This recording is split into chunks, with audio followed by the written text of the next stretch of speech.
If Flannery O'Connor had ever written a crime novel, it'd be a lot like Jim Thompson's Population 1280. I picked up this book on recommendation from Ollie at CriminOlly, where he talks about crime, pulp, horror, that kind of thing. I'll provide a link to his marginally more successful channel. Population 1280 is a dark and humorous novel about a corrupt, small-town sheriff somewhere in the American South, set around 1918. The sheriff, Nick Corey, puts on an act as being a dim-witted but affable good old Southern boy, which makes everyone underestimate him and his deviousness that's in the same ballpark as Mephistopheles.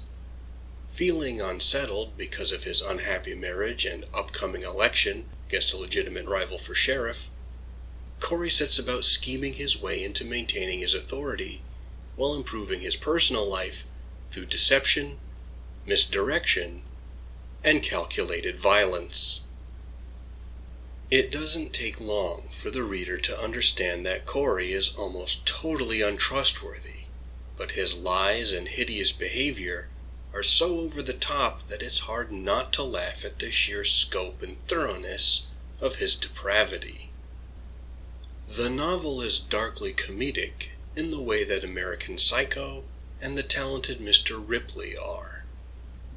Sheriff Corey's ruthless manipulation of people and willingness to stab anyone in the back remain shocking through the whole book. On a personal note, I was also consistently grossed out by how much and how frequently he eats. Given the novel is in first-person point of view following Sheriff Corey, the reader becomes a voyeur and secret accomplice to his dark deeds.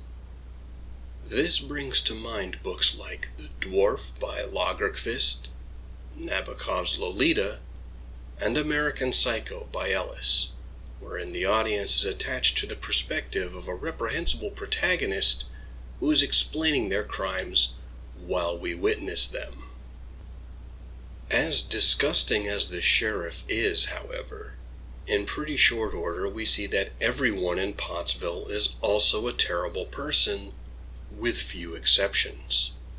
When Corey complains at one point that he can't arrest everyone, he's not just being lazy, though he is most definitely lazy.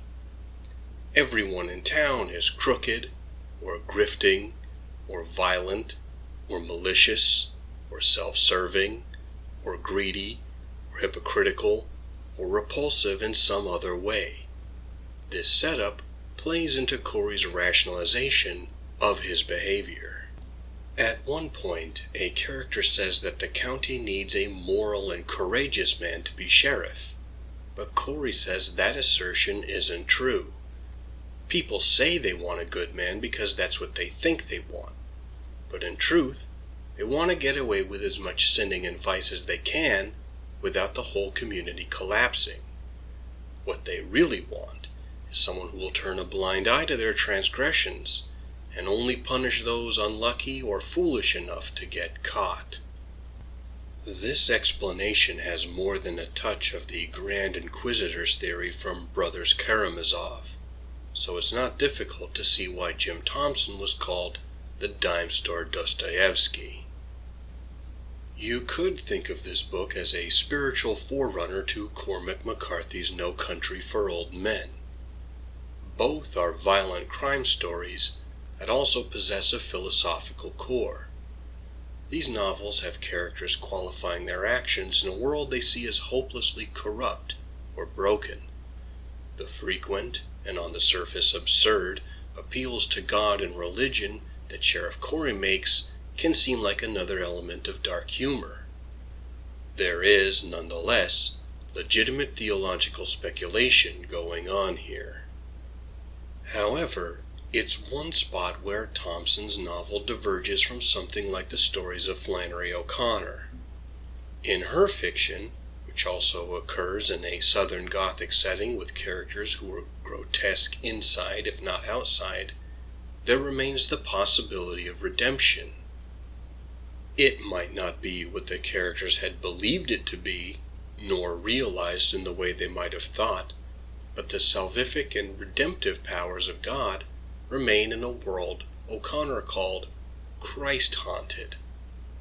Thompson's novel, though, is much meaner and more nihilistic. What did you think of this book? Did you also pick it up on Ollie's recommendation? Is this novel what you thought it would be? Feel free to put your opinions in the comments.